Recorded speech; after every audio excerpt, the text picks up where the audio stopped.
Ir iniciando, muy buenos días a todos, bienvenidos. Bueno, no mucho preámbulo, no es nada más que nuestro Ateneo semanal, 7 de la mañana, como hace muchos años que lo hacemos los días viernes, pero con la facilidad que nos da el Zoom de tener la incorporación de mucho mayor cantidad de gente. Y hoy en particular vamos a unir dos grupos que para mí es un placer, porque se une el grupo de trabajo que desarrollamos en los últimos 10 años en el CEMIC, con el grupo que es mi escuela, con los que me mostraron que es la otorrinolaringología, que no es solamente aspirar mocos, que la verdad que no sé si decir el grupo nacido del Hospital Español o antes del Rivadavia o del Instituto Superior de Otorrinolaringología. Para mí es grupo rinológico del doctor Barbón, y a donde él va migrando una enorme cantidad de gente como persona y como médico, hemos intentado ir acompañándolo. Hoy un tema muy interesante, como todos los que estamos abordando este año, es de multidisciplina. Hoy vamos a hablar de dacriocistorrinostomía. Y primero vamos a presentar a la dama del grupo, la oftalmóloga, especialista en órbita, Guillermina. Muy bienvenida a nuestro Ateneo. Muchas gracias. Se ve que es primer Ateneo porque es la única que está con cara de despierta a esta hora. Ya los otros estamos acostumbrados casi de sumarnos en pijama. Y después, por lo que es otorrinolaringología, la organización de la presentación del tema de hoy va a estar a cargo del doctor Carlos López Moris, y como siempre acompañado por gente del área rinológica. En este caso van a estar Juan Curi y Juan Casareto, los dos Juanes. La idea del Ateneo, para los que es primera vez que se suman, es discusión, realmente compartir experiencias. Obviamente esto tiene una primera parte, que es una parte un poquitito más estructurada, que es volver a refrescar lo que es anatomía, datos puntuales de interés, tanto para la patología como para el abordaje terapéutico, sea o no sea quirúrgico. Y después cada uno opinar. Che, estoy de acuerdo, no estoy de acuerdo, eso está muy bien descrito, pero es del libro. ¿Qué diferencia realmente encontramos en la estadística? Y conocer realmente cada uno de los que habla, cuántos de estos casos aborda por año y cuánto se considera que es un N o un número, como para decir que uno es un referente en el tema, y que realmente la experiencia o la buena evolución o la cantidad de complicaciones sean representativas. Así que bueno, simplemente esto como para invitarlos a todos a subir al ring, a disfrutar del Ateneo, y el madrugón realmente vale la pena solamente si compartimos visiones o experiencias. Así que, Carlitos, todo tuyo. Bueno, primero que nada, muchas gracias, Guillermina, por madrugar por nosotros, por tu presencia, y muchas gracias a todos los demás que están presentes. Y bueno, esto lo vamos a dividir primero en una parte en lo que vamos a hablar del manejo general y generalidades de dacriocistorrinostomía endoscópica, a cargo de Juan Casareto, y Juan Curi y yo le vamos a mostrar casos clínicos con diferentes técnicas para que vean diferentes formas de realizar, diferentes formas de realizar la cirugía, diferentes formas de evaluarlo. La idea es que discutamos, que charlemos para que nos enriquezcamos y veamos desde el lado oftalmológico y del lado otorrinolaringológico para abordar toda la patología de, de la vía lagrimal en la que tengamos que hacer una dacriocistorrinostomía. A la vez de hablar de endoscópica, también la doctora Ro nos va a mostrar un poco de cómo sería la dacriocistorrinostomía externa. Así que, Juan Casareto, cuando quieras, arrancamos. Bueno, ¿cómo les va? Bueno, los quiero saludar. Mi nombre es Juan Casareto. Yo soy médico del servicio de otorrino del CENIC. El tema de hoy es la dacriocistorrinostomía endoscópica y me tocó hablar de una pequeña generalidad. A ver, un segundo que tengo. Apreta espacio, y si no, hace clic en la imagen. Ahí está. Bueno, vamos a hablar al principio un poco de la anatomía y fisiología de la vía lagrimal. Para estudiar un poco la vía lagrimal sabemos que la podemos dividir en un sistema secretor y un sistema excretor. El sistema secretor está fundamentalmente realizado por la lágrima lagrimal, que se encuentra en el ángulo superexterno de la órbita. También participan glándulas accesorias, pero el papel principal es por la glandular. Bueno, por la lagrimal. Esa glándula tiene como misión secretar las lágrimas. Por otro lado, tenemos el sistema excretor, que está representado fundamentalmente por estas estructuras que se llaman puntos lagrimales, que son dos fosas ovales que están en el borde libre de los párpados. Después se continúa con los canalículos, tenemos un canalículo superior y un canalículo inferior, que tienen dos porciones, una horizontal y una vertical.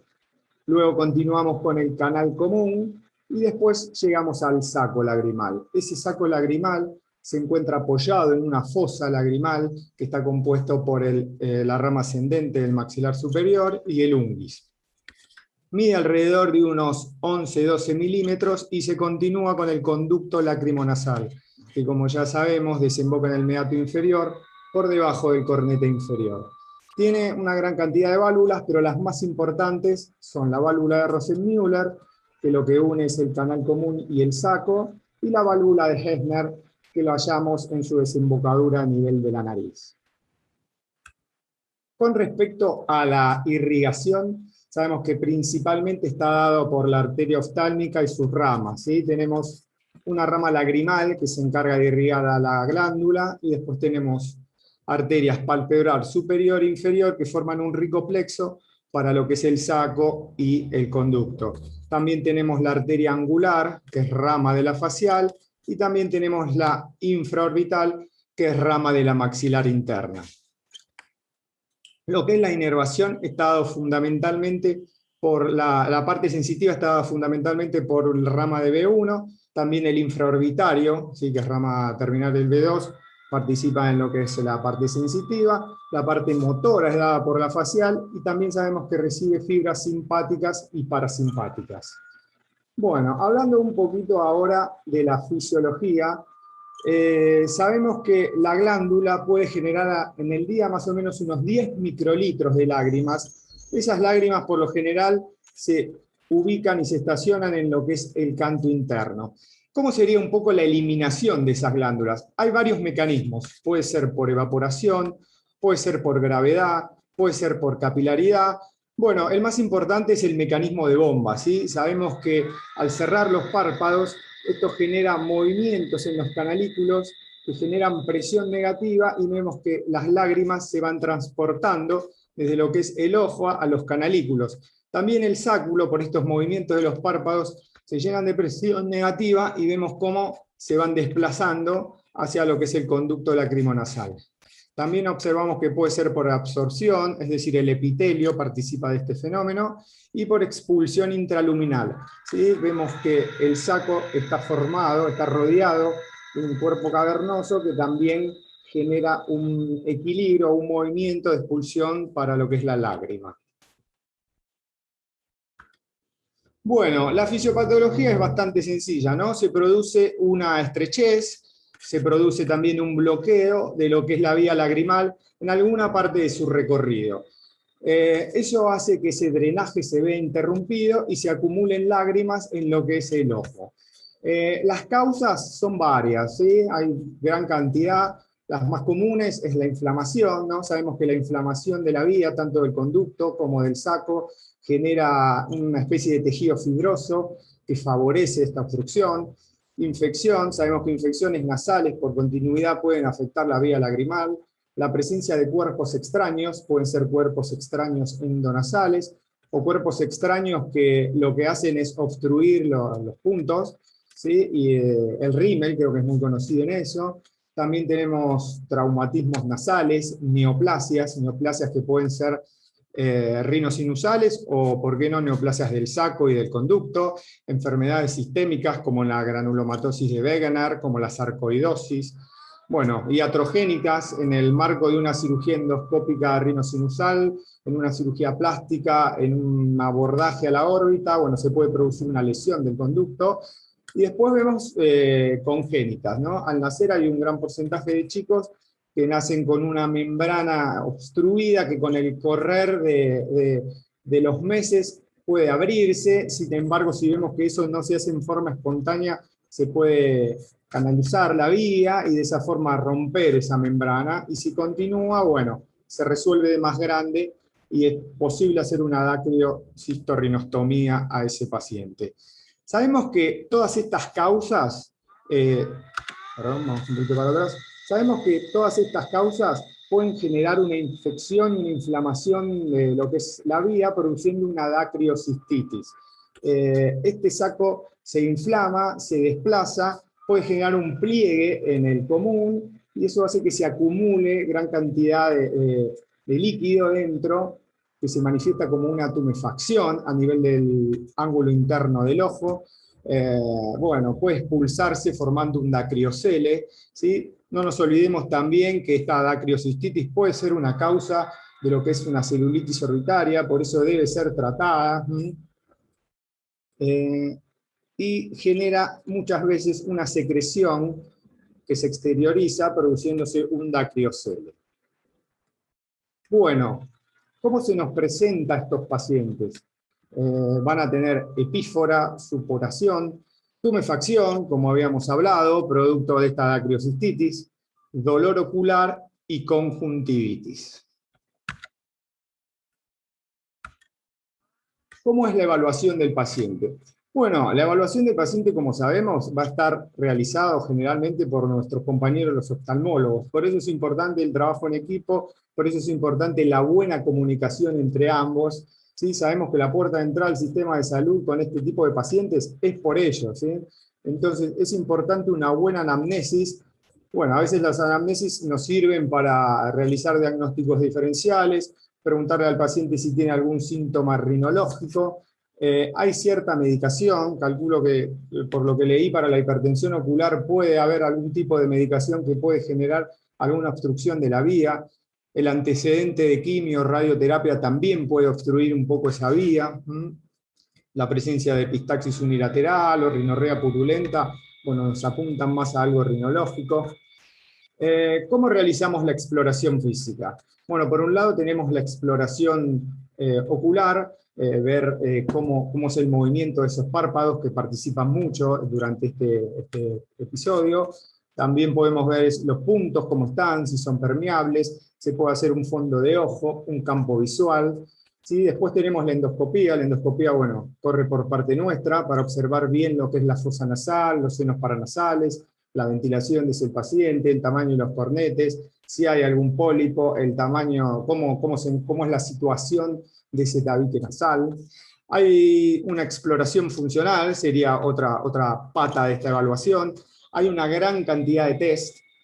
Vamos a nombrar algunos. Tenemos el test de canulación e irrigación, que consiste, bueno, colocar primero anestesia tópica y luego con una cánula de Bowman, lo que es progresar a través de un punto y observar más o menos dónde se genera el stop o el bloqueo. Si vemos que el bloqueo es muy repentino, hablamos de una obstrucción en el común. Si vemos que el bloqueo que llega a progresar un poquito hasta la región lateral de la nariz, puede ser dentro del saco.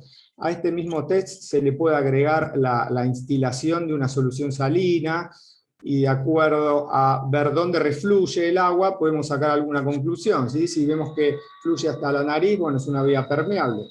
Si vemos que fluye por un canalículo solo, podemos pensar que el stop es en el común. Si vemos que fluye por los dos, bueno, podemos pensar que es a nivel del saco o del conducto lacrimonasal. Tenemos también el test de aclaramiento de fluoresceína, que consiste en colocar alguna gota de fluoresceína en el ojo, esperar unos 5 minutos y ver si se elimina, ¿sí? El test de Jones es bastante parecido, pero lo que hacemos es colocar una torunda a nivel de la fosa nasal y vemos si esa fluoresceína tiñe, y de esa manera corroborar si la vía es permeable. Y por otro lado tenemos estos dos estudios, la dacriocistogamografía y la dacriocistografía. Uno lo que utiliza es tecnesio 99 como trazador, y otro lo que usa es un contraste, ¿sí? La dacriocistografía es un estudio dinámico que lo que nos da es un aporte muy importante de la anatomía. En cambio, la gamografía no me da tanto aporte de la anatomía, pero sí es muy sensible a pequeñas estenosis. Por último tenemos la tomografía computada y la resonancia, que está reservado para todo lo que es la patología neoplásica. Y bueno, también nos sirve a nosotros en rinología para ver algún pólipo intracuanal o alguna poliposis rinosinusal también que me pueden generar este tipo de patología. Bueno, ¿cuál es la indicación endoscópica? Bueno, sabemos que la resolución quirúrgica de este tipo de patología puede ser por vía externa o por vía endoscópica. Por vía endoscópica, las indicaciones serían una dacrocistitis, tanto aguda como crónica, una obstrucción del saco lagrimal, una obstrucción del conducto lacrimonasal, puede ser como una alternativa o complemento a la vía externa, también cuando encontramos patología rinosinusal concomitante. ¿Cuáles son las ventajas de esta vía? Primero, bueno, que evita una lesión cutánea. Luego que, bueno, al evitar esa lesión respeta estructuras, sobre todo lo que son los párpados, el canto interno del ojo. Se puede realizar un abordaje simultáneo, ¿sí? Por vía externa y endonasal. Otra de las ventajas es que preserva el mecanismo de bomba. Al orbicular estar intacto, al mantener intacto el orbicular, ese mecanismo puede persistir. Y por último, tiene una rehabilitación bastante rápida. Bueno, ¿cuáles son las complicaciones, ¿sí? que pueden generar este tipo de cirugías? Por un lado tenemos la restenosis. En este caso conllevaría una nueva intervención. Por otro lado tenemos la lesión orbitaria. Esta puede ser una lesión banal con un poquito de enfisema, o hablamos de algo un poco más importante, algún tipo de hematoma que nos puede llevar a la reintervención. También se puede lastimar o lesionar el recto interno de la órbita, así que bueno, hay que tener un poco de cuidado. También se puede generar una epistaxis, que lo mismo, puede ser algo banal, que lo podemos resolver con algún taponaje, o llegar a reintervenir. ¿Sí? Encontramos alguna rama de la etmoidal anterior, si la lesionamos, bueno, podemos llegar a tener que reintervenir ese paciente. También observamos que se puede generar sinequias nasales, que si generan mucha insuficiencia ventilatoria, también hay que resolverlas. Y por último, la sinusitis. Primero siempre probamos con un tratamiento médico, si fracasa, sí iríamos a una intervención. Bueno, esto sería más o menos un pantallazo general de lo que es la generalidad. No sé si Guillermina o alguien quiere aportar, porque la verdad sabemos que esta primera parte es manejo mucho de los oftalmólogos, ¿no? No, la verdad que lo resumiste perfecto, así que está muy bien. Nada Bien, para aportar. gracias.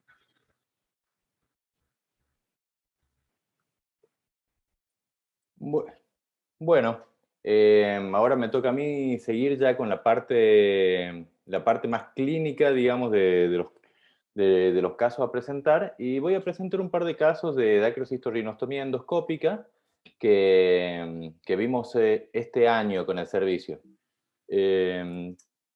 Todos estos pacientes fueron operados, bueno, por los 3 disertantes que vemos acá, con Juan Curi, con Juan Casareto. Ahí nos ven que estamos en acción, todo enmascarado y cuidados como debemos estar en estas épocas, lamentablemente.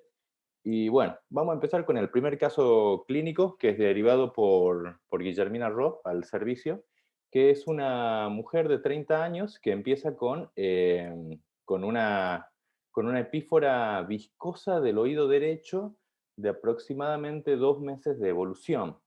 No te hagas el otólogo del ojo.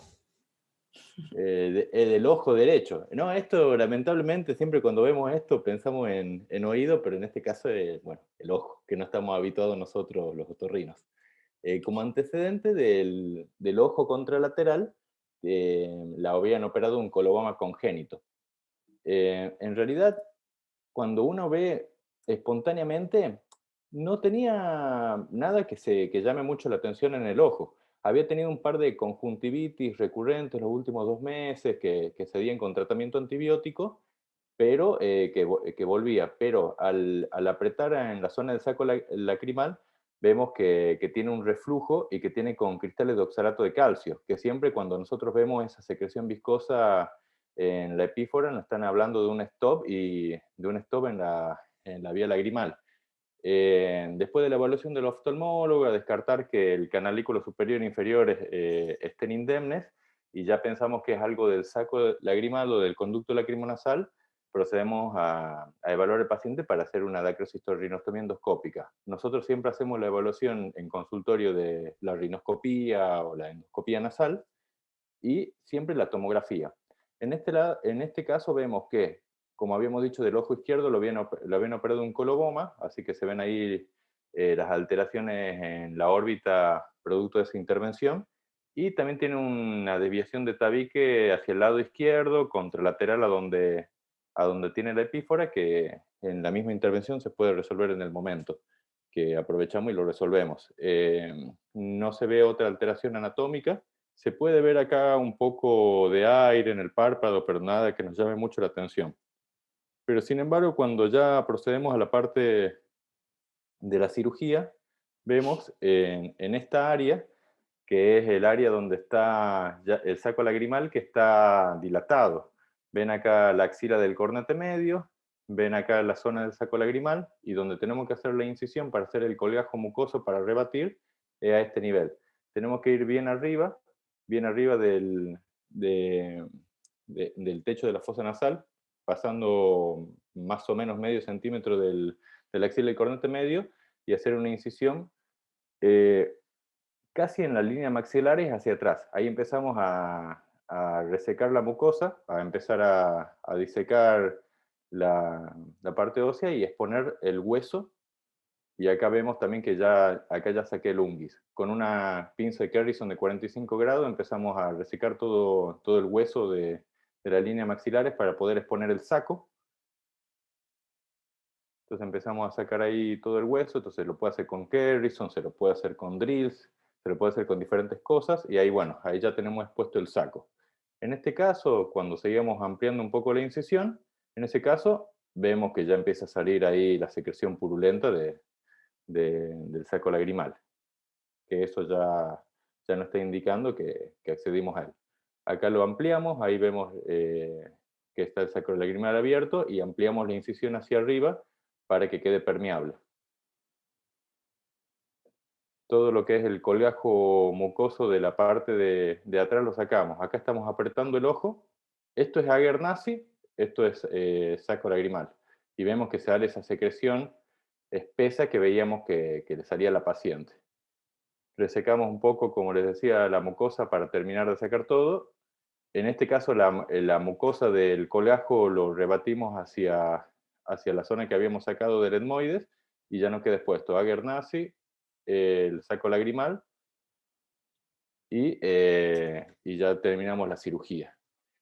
Esto es una paciente reciente de este año, no tengo controles postoperatorios todavía, ya van a ver, el doctor Curi tiene unos muy buenos controles postoperatorios para que vean cómo queda la cirugía, pero la paciente inmediatamente a la semana ya refería mejora de la sintomatología. Como había dicho Juan al principio, son pacientes que muestran mejoría muy rápido.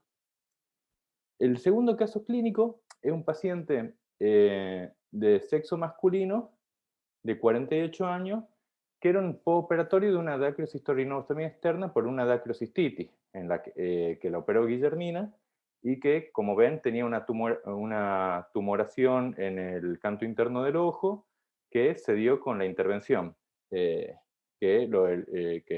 este caso le puso un tutor. Y se dio, mejoró, pero seguía teniendo epífora y reflujo de una lágrima espesa, a pesar de haber mejorado la sintomatología bastante.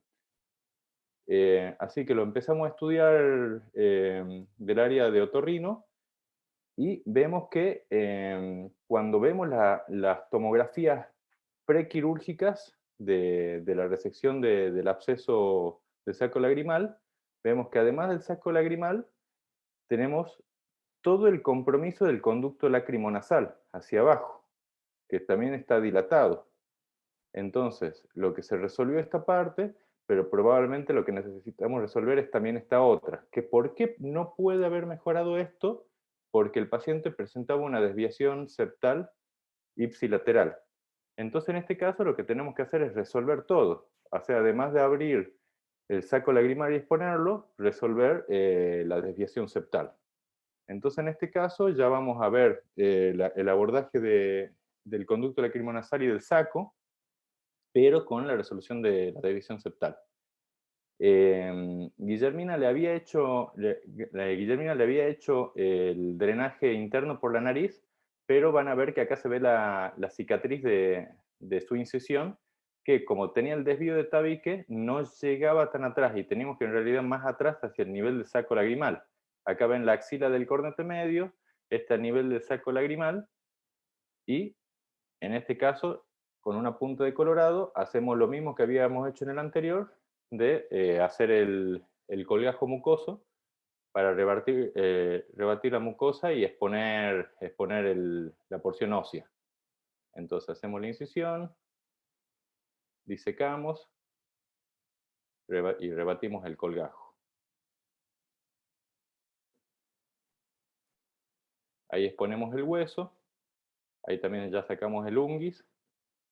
Acá los tejidos estaban mucho más adheridos, estaba mucho más fibroso porque ya había sido operado este paciente. Además tenían mucha sintomatología, mucho más que el paciente anterior. Resecamos, ahí ya exponemos el saco, se ve expuesto el saco y estamos comprimiendo el ojo. Entonces en este caso hacemos la incisión con bisturí frío. Y cuando abrimos, no sale la secreción purulenta como en el otro, que nos salió fácil. Inclusive cuando ya estamos abriendo con Harrison salía. Acá tenemos que incidir y ahí vemos que empieza a salir secreción.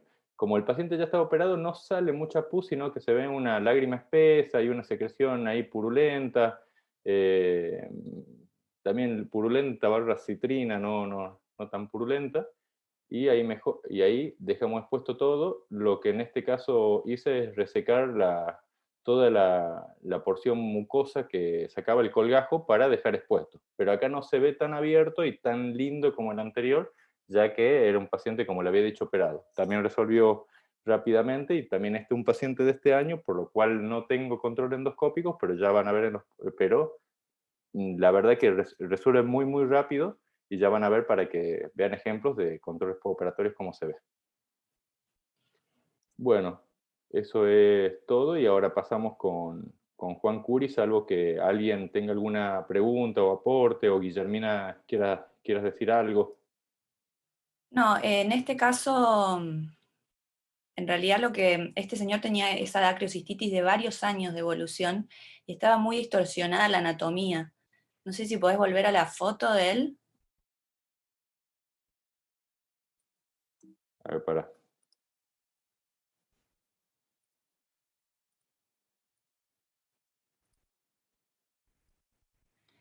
Después cuando les muestre cómo se hace la cirugía por vía externa, van a ver que nosotros hacemos mucha presión sobre el saco lagrimal, y a mí lo que me pasó en esta cirugía, ahora viendo tu cirugía también, es que yo probablemente no haya abierto nunca el saco lagrimal. Durante la cirugía, el saco se debe haber lacerado en algún momento con la presión que le hacemos, y me acuerdo que me costó mucho encontrar la mucosa del saco, y probablemente ese haya sido el error, además de que la osteotomía vos me decís que estaba hecha un poco anterior, ¿no? Sí, pero también porque tenía una desviación de tabique de ese lado, así que probablemente nunca podrías haber accedido, salvo que se haya operado el tabique previamente. Sí, nosotros vamos desde vía externa, así que la desviación del tabique no joroba tanto, Claro. pero yo lo que creo es que se alteró mucho, al estar tan alterada la anatomía. Fíjense que el canto interno también está desviado hacia arriba. Nosotros nos guiamos con un set de intubación de vía lagrimal para poder abrir el saco lagrimal, y esto está totalmente flácido. Bueno, después les voy a mostrar cuando veamos la técnica quirúrgica, pero creo que fue eso lo que pasó en él. Muy, muy bien resuelto. Perfecto. Y ahora Juan, ¿querés compartir pantalla? Ahora Juan Curi va a mostrar también otros casos en los cuales también se ve en mucho que se hizo en en conjunto con oftalmología, y ahí ya van a ver con más detalle de estos tutores que estaba hablando Guillermina. Así que Juan, cuando quieras, tenés el micrófono apagado. Estaba muteado, estaba dormido. 81 conectados tenemos, la verdad que Es un hay éxito. hay gente que opta por escucharnos decir cositas a la mañana en vez de dormir. Así que agradecidos con todo, ¿no? Bueno, nada, yo lo que quería mostrar era una serie de casos clínicos rápidos para ver si podíamos discutir un poco y charlar.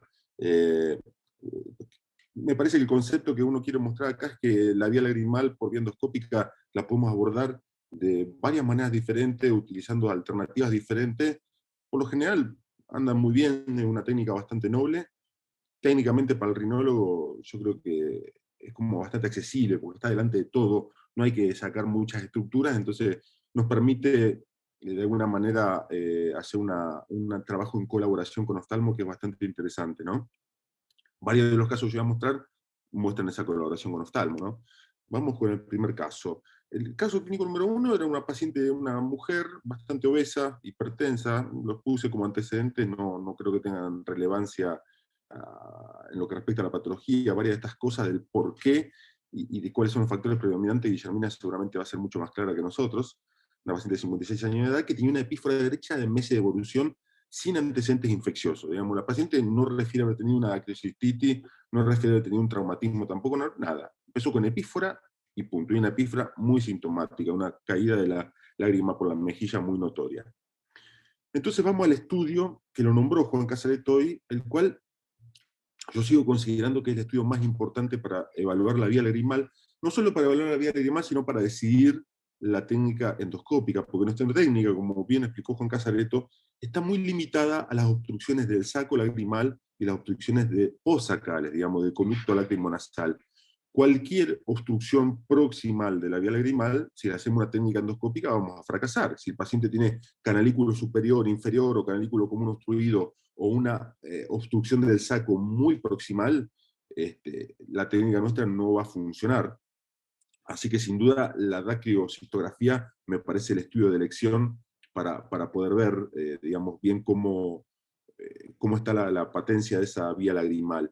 En este caso tenemos una dacriocistografía bilateral, lógicamente. Vemos cómo del ojo contralateral se ve que en toda la órbita, digamos, en el saco conjuntival no hay reflujo del líquido de contraste. Se ve una vía lagrimal totalmente lineal, no dilatada, y con una tinción clara del piso de la fosa nasal. En cambio, en el ojo patológico, que es el ojo derecho, vemos cómo se tiñe canalículo superior, canalículo inferior, canalículo común, cómo hay reflujo y, digamos, residuo del contraste en el saco conjuntival, cómo se ve una amplia dilatación del saco lagrimal. Fíjense acá el saco cómo está lineal en el lado izquierdo, como en el lado derecho está totalmente dilatado, con un claro stop. Entonces, eso es lo que me importa la dacriocistografía, nos muestra dónde está el stop. En este caso, vemos que ya no pinta hacia abajo, que no pinta la fosa nasal. La pongo bien marcada la flecha porque sabemos que si el stop está ahí, es un paciente pasible de hacerle una dacriocitorrinostomía por vía endonasal. Vamos a la técnica quirúrgica. Arrancamos con es similar a lo que mostró Carlos, ¿no? Una infiltración de la pared lateral nasal. Este es un video más viejito, de una época en que yo usaba mucho el bisturí frío para hacer incisión superior, incisión inferior, como dijo Carlos, aproximadamente entre 6, 8 o 10 milímetros por arriba de la axila del cornete medio, el corte anterior por delante de la línea maxilaris, y vamos a hacer el decolado del colgajo mucoso para la exposición de ambos huesos. Miren claramente cómo se ve de acá, el hueso duro y compacto, que es el hueso maxilar, el hueso blando, que es el hueso lagrimal. Resecamos ese hueso, que es como una laminita, lo sacamos con una pincita fácil, y en este caso con pinza de Carrison ampliamos, y lo importante es hacer una buena osteotomía. Si nosotros no hacemos una correcta osteotomía, es un paciente que va a tender al fracaso. Entonces nosotros acá exponemos el saco, pero si contamos con un drill, está buenísimo poder drillar, porque cuanto más llevemos hacia arriba, la situación ideal es poder abrir el saco lagrimal y poder ver el canalículo común. De esa manera nos quedamos tranquilos que la osteotomía es amplia y es buena. Hacemos la incisión mucosa de la misma manera en que la mostró Carlos. En este caso se usó el set de Donoghue, que es el de intubación de vía lagrimal, y vemos bien la salida a través del canalículo común, como también nos ayuda de reparo para saber que estamos en la vía lagrimal. hacemos una marsupialización de la mucosa, tratamos de cubrir todo el mayor hueso expuesto con la misma mucosa del saco abierto y después con el colgajo mucoso nasal, para que lógicamente, bueno, acá se hace una prueba de Jones, que es bastante interesante, esto lo hace el oftalmólogo también, que es instilar solución salina se puede, o en este caso fluoresceína, para ver la patencia y poder limpiar también ese saco lagrimal, y una vez que sabemos que está expuesto el saco bien abierto, tallamos el colgajo mucoso para no dejar, o dejar la menor cantidad de hueso expuesto posible, hacemos como una C invertida de mucosa, cubrimos el hueso por arriba, cubrimos el hueso por abajo, y el resto del hueso también lo cubre la misma marsupialización del saco. Entonces queda una contraposición de mucosas, y eso nos permite que no haya una estenosis de alguna manera fístula que creamos en la nariz. ¿Por qué se deja el C de intubación de vía lagrimal? Yo ya no lo dejo más. Yo antes lo dejaba mucho. En realidad es la única sustento, digamos, de alguna manera, que la bibliografía dice que el set de intubación de vía lagrimal está bueno cuando hay una estenosis del canalículo común, porque permite que este set, que tiene unos 4 milímetros más o menos, permite mantenerlo abierto al saco, al canalículo común, y si uno lo deja un buen tiempo, cuando después saca el set, queda bastante dilatado. Si nosotros esperamos colocar el set de intubación de vía lagrimal con el objetivo de dejar la fístula, dejar el orificio que estamos creando, no, ahí no va a funcionar. Lo que va a funcionar es una correcta marsupialización del saco, como mostraba también Carlos hoy, y una correcta posición de las mucosas para que no quede hueso expuesto y no haya granulación. Vamos al segundo caso clínico.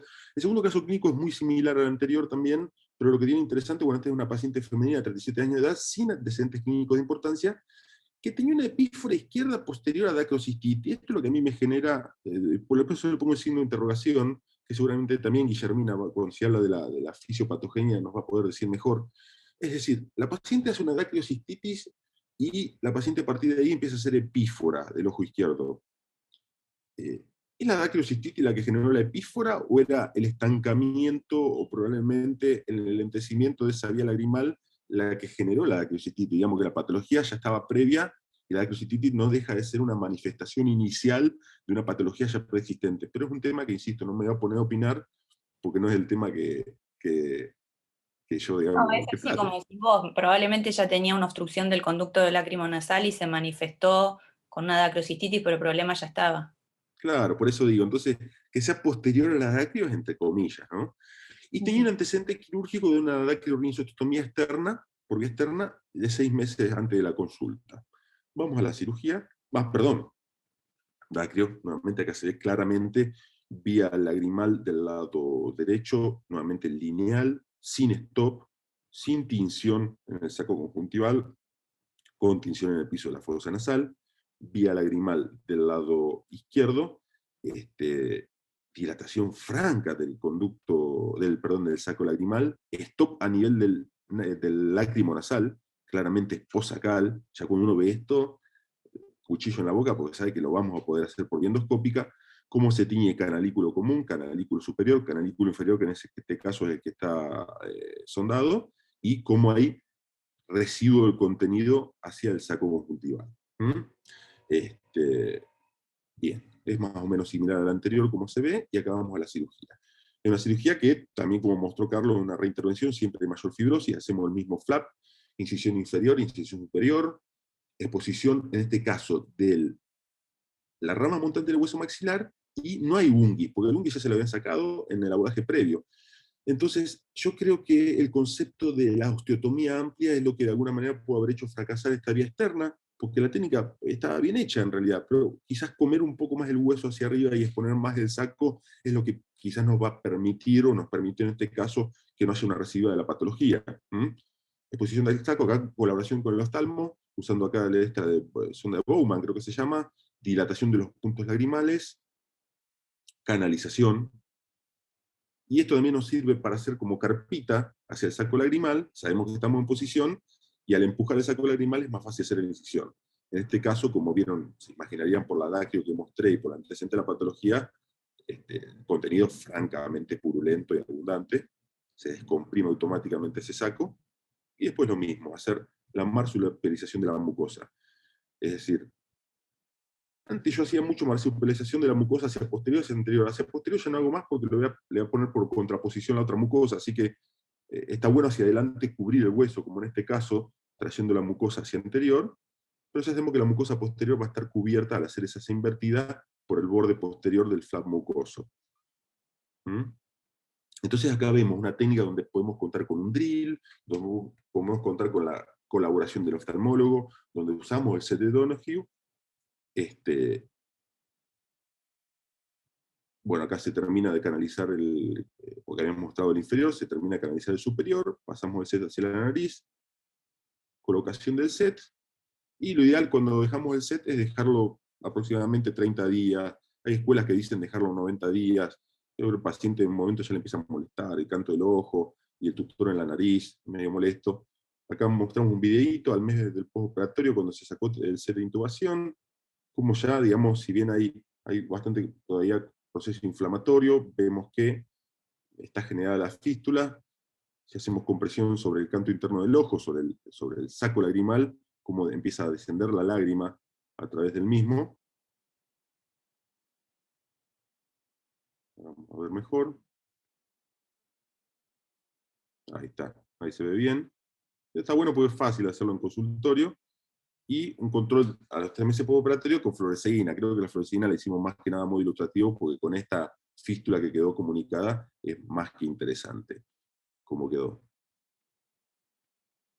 Les voy a contar al final algunas cositas que me refieren los pacientes en el postoperatorio de la DACRIO, ¿no?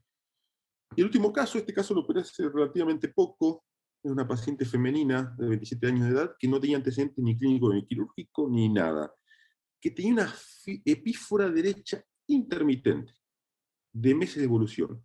Ella refiere que en 2 ocasiones ella tenía epífora, que en un momento hizo justo lo que hablamos con Guillermina, a consecuencia de ese epífora o de ese estancamiento, hace una dacriocistitis, y después esa dacriocistitis terrible me llama, porque conocida mía, me dice, Juan, resolví la epífora. Espectacular, después de la dacrio, donde uno piensa que con el complejo proceso inflamatorio se va a obstruir más. Y después otra vez empieza con la epífora. Hace otra dacriocistitis y se la resuelve otra vez por un mes, por ejemplo, y vuelve. Y cuando ya vuelve, ya decidimos que era hora de hacer algo, ¿no? La dacrio, lástima que no tengo la imagen, pero la dacrio llama la atención lo siguiente. Hay tinciones de los canalículos superiores y común, como los casos anteriores. Hay contraste alojado en la conjuntiva también. Hay dilatación del saco lagrimal, pero no hay stop en la vía lagrimal, es decir, hay patencia en la vía lagrimal, y hay presencia de contraste hacia la fosa nasal derecha. ¿Qué nos muestra esto? Que al hacer la presión que uno le hace, al fin y al cabo, cuando el técnico que le hace el estudio, la dacriocitografía, le manda el contraste con cierta presión, hace de alguna manera una prueba de Jones, entonces está forzando el pasaje. Esto claramente está interpretado como una alteración funcional y no anatómica de la vía lagrimal. Y sabemos que la literatura también nos muestra que la dacriocitoririnotomía es una buena alternativa para las alteraciones funcionales. Básicamente es como una vía lagrimal que está medio haragana, ¿no? Que no mueve la lágrima al ritmo que debe mover, que el paciente por eso tiene esa intermitencia en los síntomas, por eso tiene ese va y viene, y por eso en el estudio hay pasaje completo.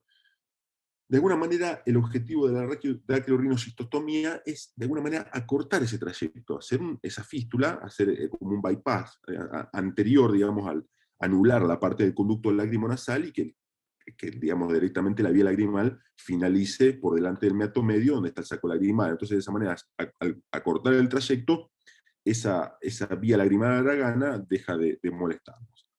Vamos a la cirugía. La cirugía es totalmente diferente a la que ya mostramos. Esta es una cirugía una cirugía que nuevamente, bueno, infiltración de la pared lateral nasal, que a mí lo hago, sirve para una decolación hídrica, sirve también para la vasoconstricción, pero no es íntimamente necesaria.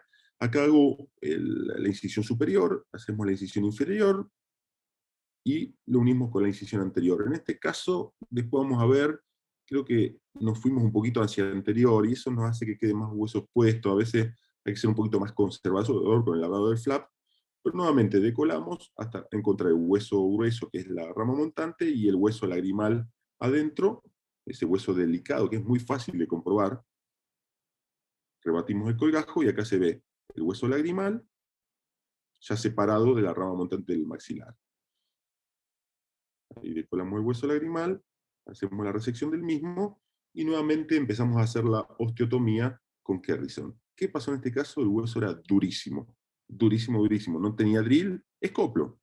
Digamos, los elementos, vamos a tener una caja de rinólogo, no va a servir para todo. Escoplo, para abrir esa superior, ese saco lagrimal. Y hacer una correcta exposición. Una vez que con el escoplo bajamos bastante el hueso, seguimos con la Kerrison. Así que si no tenemos drill, sabemos que tenemos elementos para poder hacerlo. Entonces, acá una variación diferente. Nuevamente, exposición del saco lagrimal, y fíjense que si bien era una vía lagrimal que era totalmente permeable, estaba patente, si bien tenía esa obstrucción funcional, el contenido lagrimal no era purulento, pero ese contenido con oxalato de calcio que nos contaba Carlos, que es esa lágrima espesa que se junta dentro del saco. Nuevamente hacemos como la marsupilización del saco, llevamos el labio ese de la incisión anterior hacia adelante, y en este caso ya el posterior, lo que podemos hacer es comerlo para que nos quede totalmente abierto el saco lagrimal.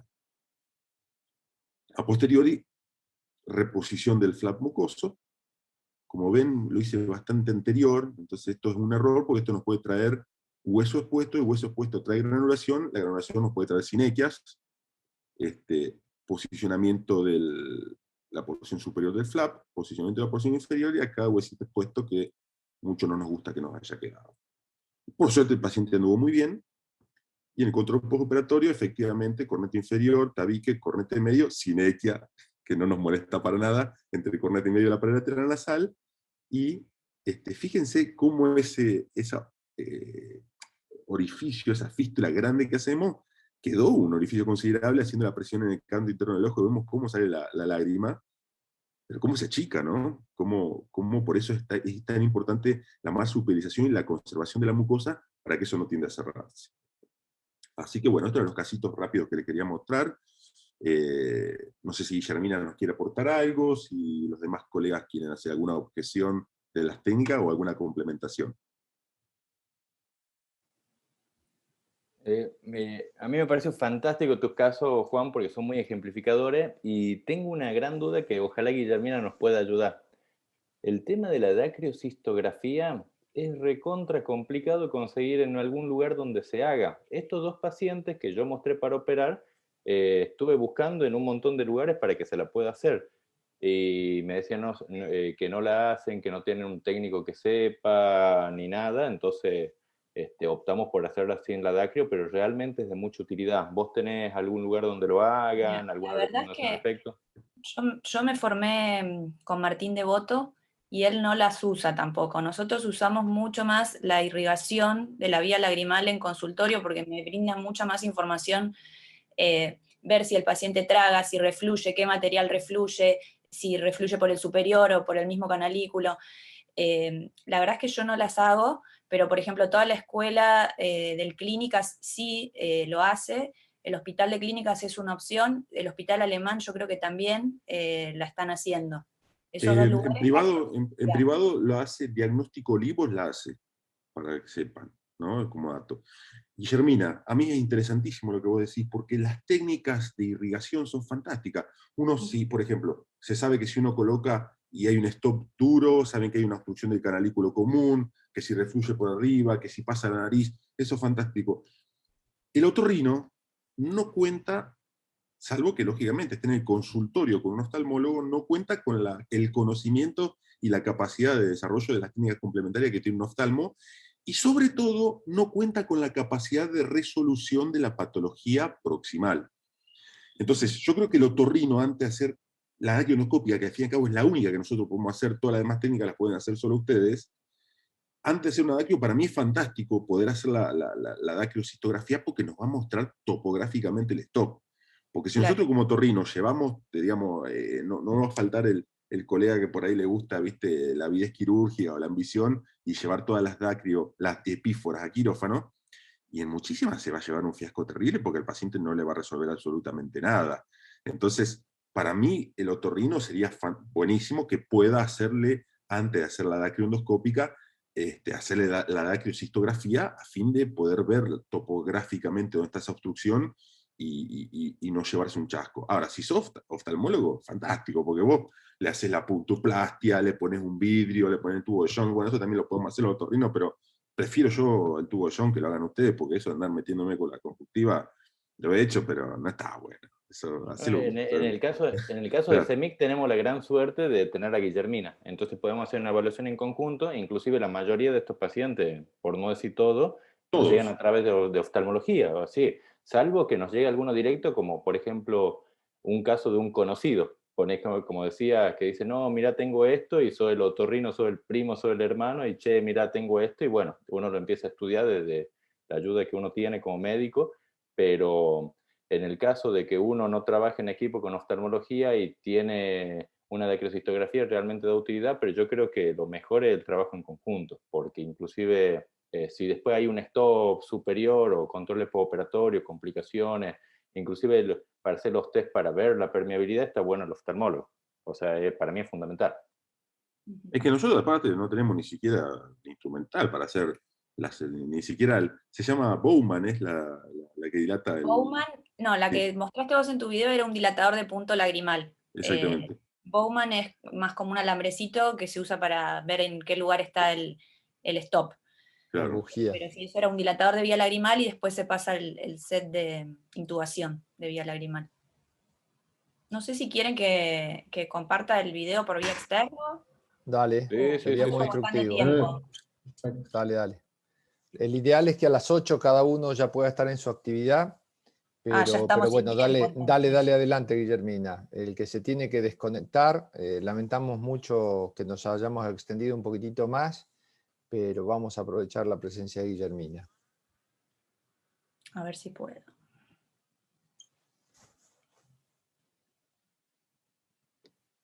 Era todo para mostrar la familia, Guillermina. Ay, no, perdón. Ya estoy compartiendo pantalla, buenísimo. Ahí va. Sí, ahí Es está. muy cortito igual, ¿eh? Yo no tengo ningún video mío en el que se vea bien la técnica, entonces le voy a mostrar el video de este doctor, que es un oculoplástico muy reconocido de la Universidad de Iowa, que los tiene subidos en la página de la universidad. Bueno, lo primero que se hace es una incisión de 12-15 milímetros más o menos en la piel, a una distancia media entre el canto interno y el puente nasal. Divulsionamos las fibras del orbicular hasta llegar al periósteo. Él usa unas suturas de tracción que van a ver ahora, yo la verdad que lo hago directamente con un separador y un ayudante. Luego con un decolador de periósteo vamos levantando todo el periósteo. Hacia arriba vamos hasta la inserción del tendón cantal y hacia abajo todo el largo del saco lagrimal. Ahí vemos cómo llega la cresta lagrimal. A ver. ¿Se va corriendo el video? ¿No se corta? Perfecto. No, se ve Ahí llega perfecto. a la cresta lagrimal anterior y cae en la fosa lagrimal. Y ahí encontramos la unión que mencionaba hoy el doctor con el hueso lagrimal, que es la zona más blandita donde podemos hacer la entrada de la Kerrison, y se hace la osteotomía desde ahí. Nosotros la cirugía la hacemos con un taponaje nasal, con las gasas embebidas en oximetazolina y adrenalina, para lograr hemostasia. Y ahí se cortó un poquito. A ver si arranca solito. Ahí va.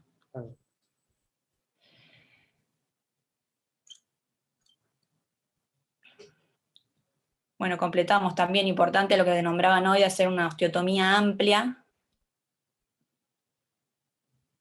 para poder comunicar todo el saco lagrimal con la mucosa nasal.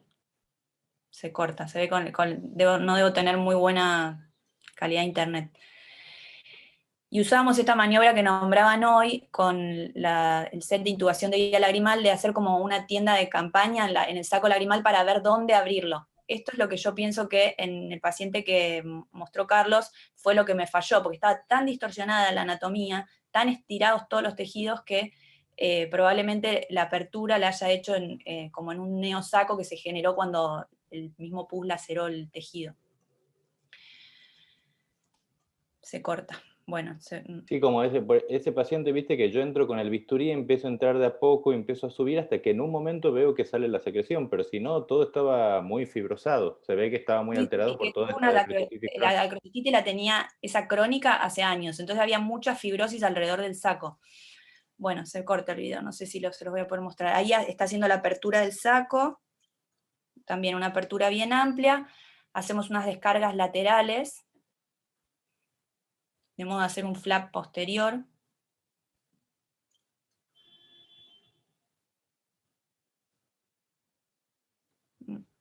Qué macana.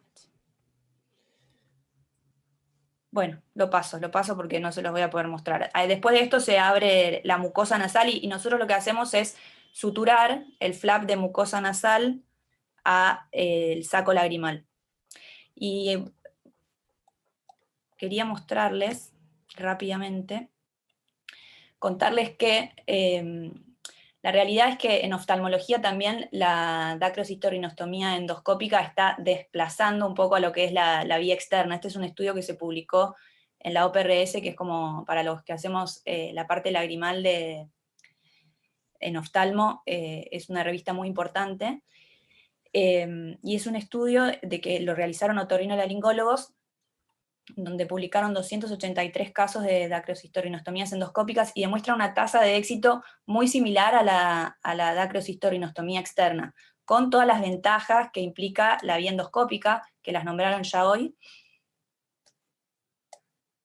La única por ahí contra que yo le veo es si uno encuentra un tumor dentro de la vía lagrimal, que una vez que ya abrió la mucosa nasal, es como que comunica el tumor con la fosa nasal.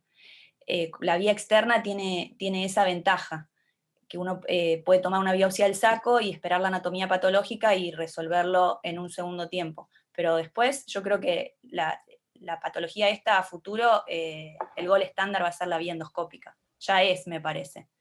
Y de hecho hay muchos oftalmólogos que ya están realizándola por vía endoscópica. Y con respecto al tema del Silastic, Perdón, Guillermina, ese trabajo que mostraste es espectacular porque es una ampliación, yo creo, de un trabajo original que es revelador, del cual aprendimos todos nosotros la técnica de dacrioendoscópica. Peter John Wormald, ahí en Adelaide, en Australia, fue uno de los pioneros en lo que es la técnica, digamos, y básicamente la modificación, porque la técnica es muy vieja, inclusive antes se hacía por Cadwell Look, después se dejó de hacer, porque justamente la limitación era la visualización del saco lagrimal. Wormald es un tipo que desarrolló la técnica endoscópica y nos mostró el concepto de la ampliación hacia superior de la exposición del saco lagrimal. Y fíjate que bueno, yo este trabajo no lo había leído nunca, que este es 2015, que lo que ha hecho es ampliar, y justamente lo que dice Wormald simple es que la vía endoscópica no supera la efectividad de la vía externa, sino que los resultados son comparables. Lo único que lógicamente muestra los beneficios de la menor comorbilidad básicamente de la técnica, pero este trabajo es fantástico, porque Peter Wormald, en otorrinolaringología, es top one. Ajá. Sí, la verdad que sí. Yo creo que es el futuro de la resolución de esta patología.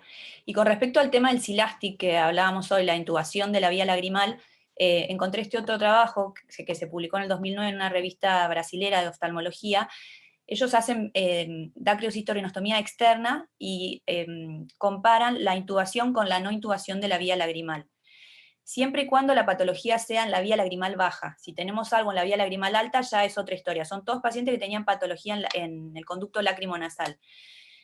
Y dividen una muestra de 100 pacientes, a 44 pacientes los intuban con silicona y a 56 pacientes no les hacen intubación de la vía lagrimal, y miden el éxito a los 6 meses, definido por la ausencia de epífora y la irrigación libre, que es esto que decíamos de irrigar en el consultorio y ver si pasa en la nariz o si hay reflujo, y lo que encuentran es un 90% de éxito en el grupo en el que sí se utilizó la intubación con silicona, y un 87% de éxito en los que no se utilizó. Con lo cual, esto no es estadísticamente significativo, y la conclusión de este estudio es que lo único que se logra intubando la vía lagrimal es aumentar el costo de la cirugía sin modificar la tasa de éxito. Sí, Vuelvo a por eso repetir que nosotros esto es ya cuando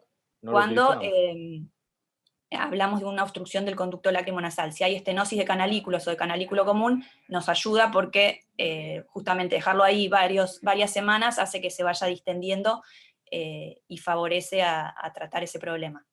Así que nada, como para resumir un poco lo que se fue hablando durante el Ateneo. Excelente, maravilloso, buenísimo. Guillermina. La verdad que lo que hacen con Martín, un amigo, un tipo que estimo muchísimo y un compañero de quirófano en base de cráneo desde hace años, es excelente lo que hacen en párpados y en lo que es patología orbitaria, ¿no? Y buenísimo, y aplaudo lo que es tu apertura, ya desde lo laboral con el servicio, y la generosidad de decir las bondades de otro abordaje que es algo que no es tan frecuente entre especialidades y menos con el ego que solemos tener algunos en las áreas quirúrgicas. Así que muchísimas gracias por el madrugón y No, sobre gracias a todo ustedes. por los aportes. Lo otro, Juan, los dos conceptos fundamentales que tiraste son relacionados a la altura de obstrucción, ¿no? Tanto para la cateterización y dejar el catéter de silicona, cuándo sirve y cuándo no, que ahora con la base científica y estadística que nos tiró Guillermina, perfecto. Y lo otro, la importancia de la dactilocisternografía como para saber bien el nivel de obstrucción, y no toda lágrima que se caiga fuera del ojo es quirúrgica por vía transnasal. Absolutamente. Carlitos, una cosa que me consultaron por WhatsApp, porque los amigotes entre que mandan fotos porno a esta hora de la mañana, lo cual está muy mal para un ateneo de este nivel, pero bueno, para mantenerse despierto parece. Una pregunta que recibí es, la corrección de la desviación no fue por su relación fisiopatológica con la obstrucción, sino para lograr el acceso quirúrgico. Exactamente, no, en este caso lo Eso tenemos que no me quedó resolver. claro. No, porque para poder resolver la patología lo tengo que resolver a la desviación de tabique, con los controles postoperatorios, para poder manejarme en la intervención Perfecto, quirúrgica. perfecto. No era la causa en ese paciente era la dacrocititis crónica. Muy bien. Héctor Céspedes, algún Barbón que están por ahí conectados. ¿Alguna otra opinión, sugerencia, algún comentario superador? El negro mantuvo, mira, la sonrisa toda la charla. Héctor, Eh, ¿cuándo nos vamos a Che, ¿qué juntar a tal? tomar ¿Cómo algo de están? nuevo? Un placer compartir con ustedes y verlos después de mucho tiempo. Muy interesante, ¿verdad? Lo importante acá creo que lo que hay que evaluar es la epífora, ¿verdad? Y la patología debe ser evaluada desde el origen de la epífora, que es la glándula lagrimal en el canto externo del ojo, hasta la válvula de Hasner, ¿verdad? Entonces, a veces es fácil, a veces no es fácil, como decía Juri, cuando tenés que hacer un diagnóstico de una obstrucción funcional. Entonces, en la obstrucción funcional es importante hacer el estudio de la gammagrafía.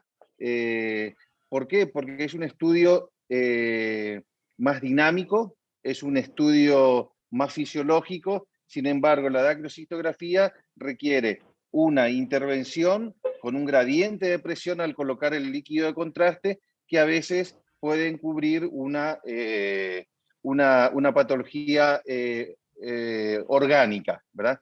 Entonces, eso me parece muy importante. Y después, bueno, el tema de tener el manejo de toda la región Héctor, periorbitocular. Sí. Héctor, está buenísimo ese comentario porque si uno sabe, también para explicar a los demás, cómo se hace la gammagrafía o la escintilografía, como le llamen, se pone en el saco conjuntival el contraste radioisotópico, sí, y se lo deja que haga su curso.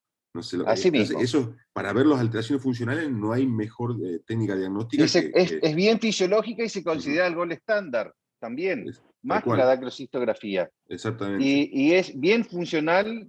Bueno, y después por otro lado no está muy buena la imagen que nos muestra para ver la obstrucción, porque no se ve así pintado como el contraste el contraste iodado, ¿no? Que se ve perfecto como se pinta la vía lagrimal, porque uno ve como manchas, es diferente.